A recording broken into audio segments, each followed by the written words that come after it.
प्यारे मित्रों, नमस्कार।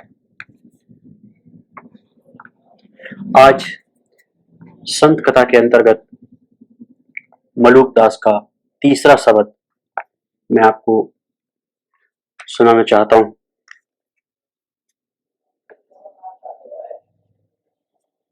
पिछले शब्द में उन्होंने कैसे आपने देखा कि उलटवासियां उन्होंने कही थी।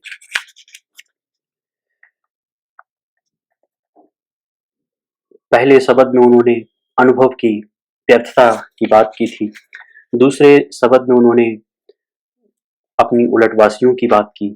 जैसे कबीर की उलटवासी है वैसे ही मलूक दास की भी उलटवासियां हैं। आज तीसरा शब्द हम देखते हैं, उसमें क्या कहना चाहते हैं। नाम तुम्हारा निर्मला निर्मूलक हीरा। परमात्मा का जो परम नाम है वहां से उन्होंने बात शुरू की है। नाम तुम्हारा निर्मला निर्मूलक हीरा, तू साहिब समरथ हम मल मूत्र के कीड़ा। गुरु की भक्ति के लिए उन्होंने कहा है, अपने गुरु के लिए कहते हैं, तू साहिब समरथ हम मल मूत्र के कीड़ा। पाप न राखे देह में जब सुमरन करिए।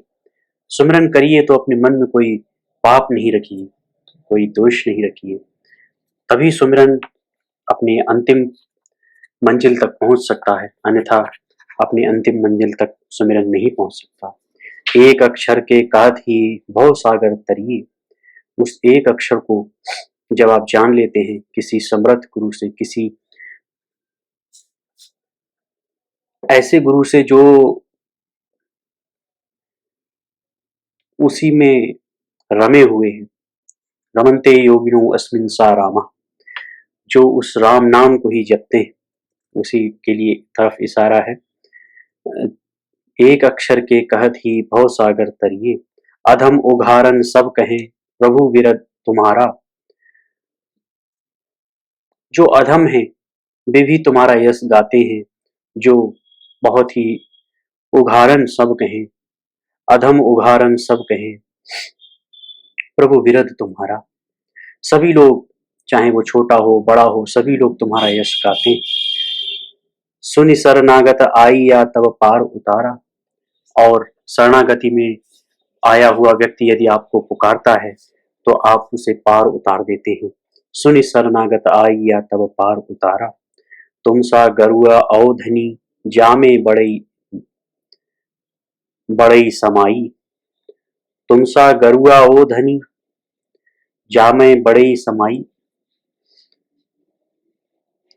तुम जैसा धनवान कोई नहीं है, जामे बड़ई समाई, जिसमें सब समा जाते हैं, सभी छोटे बड़े सब समा जाते हैं। जरत उबारे पांडवा। पांडव महाभारत से उन्होंने आख्यान दिया है कि लाक्षागृह में जब पांडवों को आग लगा दी गई थी, मारने का पूरा प्रयत्न किया गया था, तो वहां से उन्होंने लिया है कि जरत उबारे पांडवा वाव न लाई। उनको गर्म हवा भी नहीं लगी, इतना आपने उनको बचा लिया। आपका कहना अधम उघारन सब कहे, चाहे वो राजा लोग हों, चाहे वो अधम लोग हों, आपने सबकी सुनी है। को कोटिक अवगुण जन करे प्रभु मन ही न आने। अगर आप, और इशारा करते हैं, कोटिक अवगुण जन करे, अगर आप अवगुण चाहे हजार करें प्रभु मन ही न आने, प्रभु तब तक मन में नहीं आएंगे। या इसका एक अर्थ और है कि चाहे आपने कोटिक जन्म की कोटिक अवगुण हो, लेकिन अगर भगवान को मन में आप ले आते हैं तो वो सब दूर हो जाते हैं। कहत मलूक दास को अपना करी जाने। उन्होंने मलूक दास को ही अपना बना लिया है, आपको अपना क्यों नहीं बनाएंगे। कोटिक अवगुण जन करे प्रभु मन ही न आने। जो इसका दो अर्थ हो सकते हैं। एक अर्थ ये है कि अगर आप अवगुणी हैं तो प्रभु को आपको मन में नहीं ला सकेंगे, आपके अंदर सामर्थ्य नहीं होगी कि प्रभु को आप अपने मन में ला सकें।